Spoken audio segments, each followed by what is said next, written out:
¿Qué es una alergia y qué es una intolerancia? Una alergia es cuando el cuerpo tiene una reacción frente a algún alimento particular. Puede ser natural o puede ser no natural, no importa, pero el cuerpo lo interpreta como peligroso, ¿sí? Y entonces desencadena una cantidad de reacciones, se liberan una cantidad de sustancias, de anticuerpos, y entonces, por ejemplo, la persona puede experimentar, por ejemplo, lesiones en la piel, puede experimentar rasquiña, prurito, puede inflamarse, tener edema, a veces generalizado. Cuando es alimentario, por lo general el edema es generalizado, el síntoma es generalizado. Puede tener síntomas respiratorios, por ejemplo, a veces es muy parecido a lo que pasa en enfermedades como el asma, por ejemplo. Y también puede pasar lo mismo, síntomas respiratorios secundarios a que comemos algo que el cuerpo dice, esto es peligroso para mí y yo mejor dicho, y se prenden una cantidad de alarmas, no me dé esto, no me des esto porque yo no quiero definitivamente esto. Esto tiene que ver desde la biodescodificación con situaciones anteriores que hemos vivido, pero hoy lo vamos a tratar específicamente desde el punto de vista físico, ¿listo? Alimentario. Inclusive una alergia puede desencadenar la muerte porque podemos tener un shock anafiláctico y claro que sí, o sea, una alergia es un tema de cuidado. No sé si ustedes han escuchado casos o conocen personas que de pronto, por ejemplo, una de las alergias más frecuentes es a los mariscos, a estas comidas de mar y claro que sí, hacen un cierre aquí en la laringe y pueden terminar pues con situaciones bastante graves. Eso es una alergia. ¿Pero qué es una intolerancia?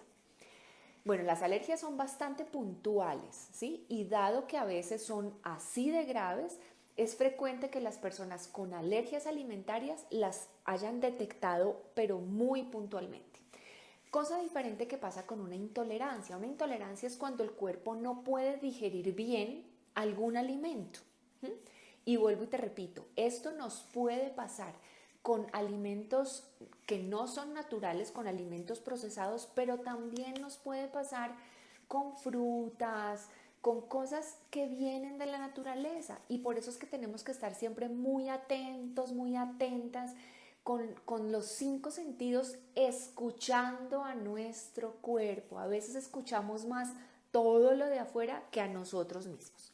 Entonces una intolerancia es cuando el cuerpo dice, no, por determinadas razones, pero esto que tú me estás dando de comer, yo no lo puedo digerir bien. A veces los síntomas son grandes, sí, pero en términos generales, como más se presentan las intolerancias, es con síntomas digestivos. Por eso tantas preguntas a raíz del live de hace 15 días. Y a veces estos síntomas digestivos son leves, se pueden confundir con un síndrome de intestino irritable, se pueden confundir, no, con un malestar, con una virosis, con una intoxicación y por eso las personas también se terminan como acostumbrando a un malestar que en realidad no tiene por qué ser así. Hoy les voy a hablar de tres intolerancias que son como las más frecuentes tanto en la literatura como también a lo largo de estos casi 18 años que llevo como médica, lo vengo viendo y cada vez con más frecuencia. Vamos a empezar por la primera intolerancia, que si bien no es la más frecuente, se puede confundir con muchas otras cosas y es la intolerancia a la fructosa. ¿Qué es la fructosa? Es el azúcar que tienen las frutas. Esta intolerancia generalmente tiene un origen genético y ocurre por un déficit de una enzima en particular que se llama la aldolasa B, ¿sí? O sea, hay personas que nacen con esta condición.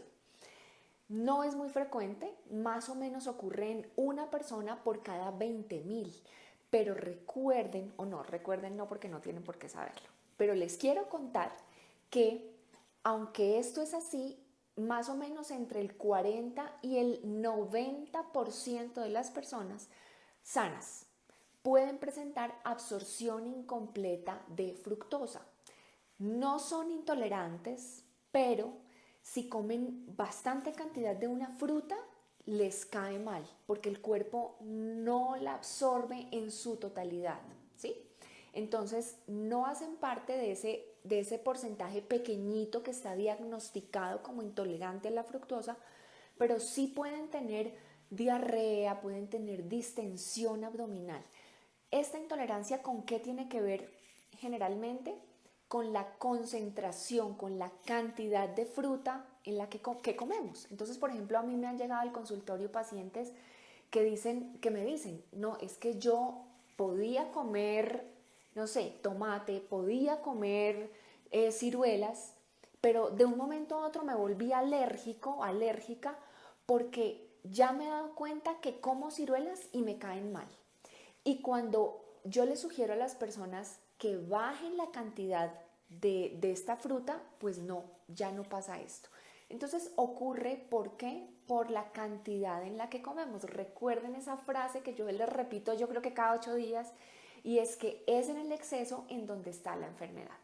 Para las personas que están diagnosticadas con intolerancia a la fructosa, definitivamente estas personas tienen que tener dietas sin fructosa. Esto significa poder comer unas cantidades muy pequeñitas de fruta al día, no más de 1 o 2 gramos. Y en realidad para estas personas como que la vida se hace un poquito difícil. El tratamiento con ellos también es, ellos deberían tomar una serie de suplementos, una serie de vitaminas extra, porque hay algunas vitaminas que pueden ayudar a que esta hormona, que esta enzima, la aldolasa B, que falta, pues pueda sintetizarse de mejor forma. Entonces ahí, como siempre les digo, es necesario que ustedes tengan el acompañamiento de un profesional en la salud. Entonces, pasamos de la intolerancia a la fructosa. Antes de terminarla, lo que les quiero decir es, dado que más o menos hasta el 90% de las personas sanas pueden presentar intolerancia, mala absorción de la fructosa, pueden presentar como que el cuerpo no la digiera en su totalidad, lo que yo les recomiendo es dense en cuenta primero, esa es una de las razones por las cuales yo siempre les recomiendo a mis pacientes que coman una fruta solita, no mezcla de frutas. Si van a comer guayaba, coman solo guayaba. Si van a comer peras, si van a comer ciruelas, si van a comer melón, solo una fruta. Eso también tiene que ver con el índice glicémico, que es otro tema y no lo vamos a tocar hoy, pero para nosotros y para ustedes, para todos, siempre va a ser mucho más fácil diferenciar y encontrar estas sensibilidades cuando no tenemos tantas mezclas. Es por esto que una ensalada de frutas, entre muchas otras razones, no es lo más saludable que le podemos dar a nuestro organismo. Vamos a pasar a la segunda intolerancia y es la intolerancia a los lácteos. Y fíjense que no les estoy hablando necesariamente de la lactosa, y aquí lo vamos a dividir en dos. ¿Qué es la lactosa? Es el azúcar de la leche, de los lácteos, ¿sí? La lactosa es un disacárido, o sea, es un azúcar que está compuesto por glucosa y galactosa, que son dos azúcares diferentes, ¿sí? Glucosa y galactosa juntas forman lactosa. Hay muchas personas, sí, definitivamente intolerantes a la lactosa, que es este azúcar. Por eso, la industria de los lácteos se les ocurrió hace un tiempo, no, pues hay personas intolerantes a este azúcar, pues entonces lo que vamos a hacer no es que a la leche deslactosada le quiten la lactosa, no es así. Lo que hacen es que rompen la molécula, entonces no la entregan en glucosa aparte y galactosa aparte, de manera que en teoría nuestro cuerpo ya la pueda digerir. Por eso si ustedes hacen ese ensayo, toman un sorbito de leche entera y toman un sorbito de leche que nos venden deslactosada, se van a dar cuenta que la leche deslactosada al gusto es mucho más dulce, es mucho más azucarada. No es que le quiten la lactosa, sino que nos entregan las dos moléculas separadas. Bueno, esa intolerancia es una de las más frecuentes y es por eso que, pues vuelvo y les repito, la industria se ha inventado ahora productos deslactosados. El cuerpo no puede digerir este azúcar y entonces también va a depender en muchísimas proporciones de la cantidad que consumimos. La intolerancia a la lactosa es principalmente, o la encontramos principalmente en los adultos, porque como ya lo hemos hablado antes, Cuando nosotros nacemos, tenemos esta enzima capaz de desdoblar y capaz de digerir este azúcar. Pero en la medida en la que vamos creciendo, pues nuestro cuerpo deja de producir esta enzima porque nosotros en realidad ya no necesitaríamos tomar leche ni comer lácteos. Hay estudios que han demostrado que entre más líquida sea el producto, más lactosa tiene. Entonces hay estudios, por ejemplo, que han determinado que en la leche tenemos alrededor de 4.5, más o menos 5 gramos de lactosa, mientras que en un queso curado, en un queso madurado, podríamos tener menos de 1 gramo. Por eso es que hay personas, no sé si a ti te ha pasado, yo tengo pacientes que me dicen, es lo más curioso, doctora, porque yo no tolero la leche, pero en cambio el queso, no, el queso a mí no me cae mal, yo no, y además es que me fascina, pues puede tener que ver con eso, con que, como ya lo mencioné, en los líquidos generalmente hay más cantidad de lactosa que en los quesos. No te estoy diciendo que comas queso ahora a diestra y siniestra, pues porque no, en realidad también tienen lactosa, pero sí te quiero invitar a que tú estés muy atento, muy atenta a qué tolera tu cuerpo y qué no tolera tu cuerpo. Con respecto a los lácteos, resulta que hay otra intolerancia que casi no está estudiada y es la intolerancia a las proteínas de la leche, que son las caseínas. Hay más de 25 tipos diferentes. Esta intolerancia es más que todo en los niños, más o menos hasta los 3 o los 4 años. Ellos presentan síntomas realmente más fuertes, generalizados, de manera que es muy evidente. Y pues entonces en estos chiquitos son niños a los cuales toca darles muchísimas otras fórmulas diferentes, suplementos diferentes, porque no toleran las proteínas de la leche. Excepcionalmente también ocurre en los adultos, también, ¿sí? Por eso yo siempre se los he dicho, no soy amante de la leche, no les recomiendo a mis pacientes que tomen leche de forma permanente. No quiere decir que nunca jamás, no, pero sí es una buena práctica, además por otros temas que tienen los lácteos, de permeabilidad intestinal y demás, disminuir, reducir o eliminar el consumo de lácteos en la dieta. ¿Listo? Y vamos a pasar a la tercera intolerancia, que es de la que tal vez más me preguntaron, y es la intolerancia al gluten. ¿Qué es el gluten? Son un grupo de proteínas que se encuentran en algunos cereales. Principalmente, por ejemplo, están en el centeno, en la cebada, en el trigo, en otro cereal que se llama la espelta, que no es muy conocido, pero son un grupo de proteínas dentro de las cuales la más frecuente o la más conocida, la más popular se llama la gliadina. ¿Listo?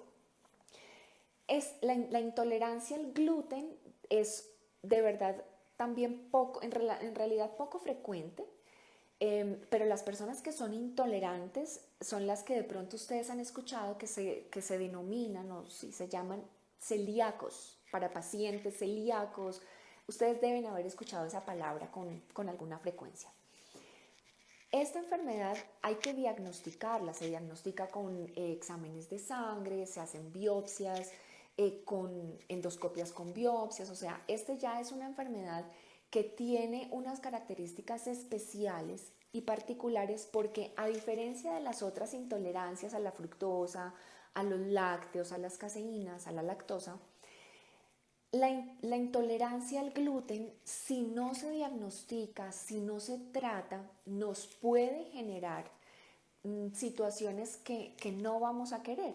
Nos puede dañar la membrana de la mucosa en el intestino delgado, puede generar unos síndromes de mala absorción muy importantes, entonces puede generar problemas de nutrición muy profundos y si no se trata puede generar o puede desencadenar, por ejemplo, en adenocarcinoma del intestino. También está comprobado que también tiene que ver, por ejemplo, con el linfoma de Hodgkin y no Hodgkin. Entonces, esta es una patología bien especial que merece ser diagnosticada y tratada. ¿Qué es lo que pasa? Que hay muchas personas, y no sé si a ti te haya pasado, que tienen sensibilidad al gluten, que no es lo mismo que la intolerancia. O sea, sienten que les cae mal, también está muy relacionado con la cantidad que se consuma y también se confunde con la alergia al trigo, que sí es bastante más frecuente, así como la sensibilidad al gluten. ¿Qué podemos hacer? Empezar, por ejemplo, por suspender el trigo, que es una intolerancia bastante frecuente. Eso no nos hace celíacos. Es muy importante que lo diferenciemos. ¿Y saben por qué es tan importante?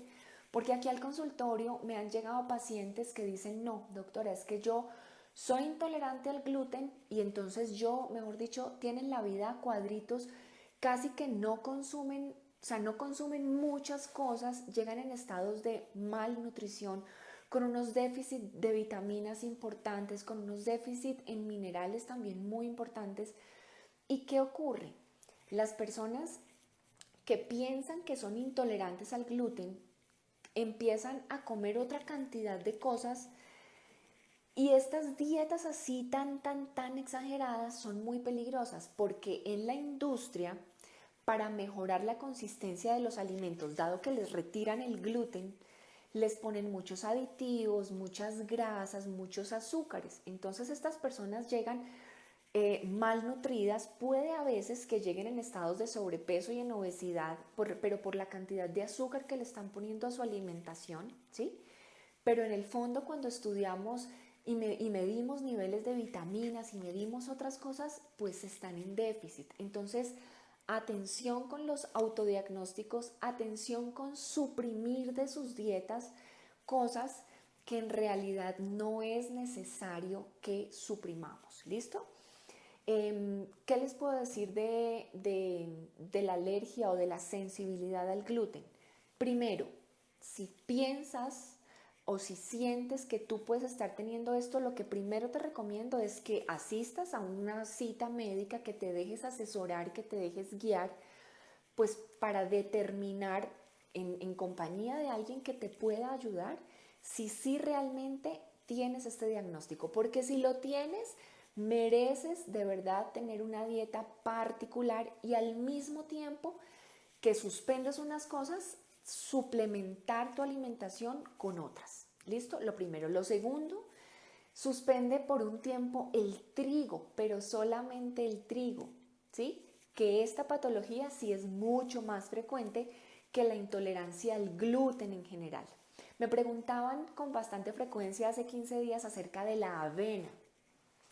La avena no tiene gluten, pero ¿qué es lo que pasa con la avena? Que muy frecuentemente está contaminada con gluten, pero o sea, es una contaminación cruzada. Entonces, conclusión, ¿qué les quiero decir para concluir? Lo primero, calma, calma. No todo tiene que ver con los blancos y con los negros. No tenemos que suspenderlo todo, no tenemos que llevar dietas absolutamente estrictas y rigurosas, no tenemos que sufrir por no comer. Lo que tenemos que hacer es escuchar a nuestro cuerpo, empezar a tener lo que les dije hace 15 días, dietas de supresión selectiva. Ok, cada vez que yo como bandeja paisa, por decir algo que es uno de los platos típicos de nuestra Colombia y que es la que se me viene a la cabeza en este momento, me cae mal. Pero un momento, ¿qué es lo que me está cayendo mal? Porque sí, pueden ser los frijoles, pueden ser los granos, pero también puede ser el arroz. ¿Qué es lo que me está cayendo mal? ¿O es esta cantidad de grasas que yo le estoy metiendo a mi cuerpo en una sola comida? Mi sugerencia es empiecen a hacer dietas selectivas. No mezclen frutas. Si van a comer melón, que sea melón. Si van a comer piña, que sea piña. Y ustedes se van a empezar a dar cuenta qué tolera el cuerpo más y también dense, o sea, estén muy atentos, muy atentas a las porciones, porque recuerden que es en el exceso donde generalmente está la enfermedad. A veces no, o sea, nosotros podemos comer casi que de todo, pero en porciones correctas que nuestro cuerpo pueda digerir. Tercera recomendación, hidrátense muy bien, muy bien. la falta de hidratación o la hidratación incorrecta tiene que ver casi que con todas las patologías, de verdad, desde las articulares. La semana pasada mi mami tenía vértigo y lo primero que le dijo el otorrino cuando fuimos fue: tiene que tomar mucha agua. Y yo me acordaba de lo que les digo a ustedes, la correcta hidratación tiene que ver, pero imagínense, desde un vértigo, temas en la piel, temas en las articulaciones y claramente temas de nuestra digestión, de nuestra correcta digestión. Y lo último, y ya con esto me despido, piensen, de verdad, ¿por qué estamos comiendo? ¿Por qué? Y esta pregunta te la quiero hacer a ti, a ti. ¿Tú por qué estás comiendo? ¿Estás comiendo para darle correcta información a tu cuerpo? Entonces desde ahí tú estás seleccionando lo que estás comiendo o estás comiendo como parte del entorno social, estás comiendo porque pues hay que comer esto, porque sirvieron esto, porque me invitaron y no puedo decir que no, estoy comiendo porque me da pena decir que estoy de pronto llevando un régimen alimenticio por mi salud. ¿Estás comiendo para qué? ¿Por cuidarte? ¿Estás comiendo para ti o para darle gusto a los demás? ¿Estás comiendo de pronto para llenar un vacío emocional? Date cuenta para qué y por qué estás haciendo lo que estás haciendo. Todo lo que tú comes, todo lo que nosotros nos llevamos a la boca es información, ya lo hemos hablado antes. ¿Qué tipo de información le estás llevando a tu cuerpo? ¿Estás escuchando tu cuerpo? Se inflama, tiene temas en la piel cada vez que tú llevas a tu cuerpo algo, pero pues tú eres de pronto tan ajeno, tan ajena, que no te has determinado, no te has sentado, bueno, ¿qué es lo que mi cuerpo no está pudiendo digerir? Y con base en eso, toma acción.